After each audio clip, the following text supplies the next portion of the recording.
காலங்கள் ஓடியது. தன் மகள் ஜைனபுக்கு பெருமானார் சொன்னாங்க, அம்மா இவங்க 2 பேரும் வந்துட்டாங்க, இப்ப ருக்கையாவை உஸ்மானுக்கு கட்டி கொடுத்துட்டாங்க. ஹலாலான அற்புதமான வாழ்வு, அல்லாஹ் தந்த மறுவாழ்வு இல்லையா? காலங்கள் ஓடுது. உம்மு குல்சும் வீட்டிலேயே இருக்கிறாங்க. மதீனாவுக்கு போன பிறகு ருக்கையா பத்ர்ல வஃபாத்து.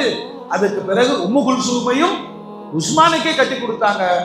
உம்மு குல்சூமும் மரணித்த பொழுது பெருமானார் ஸல்லல்லாஹு அலைஹி வஸல்லம் கபரடக்கத்தில் இருக்கும்போது உஸ்மான் தேம்பி தேம்பி அழுகிறார்.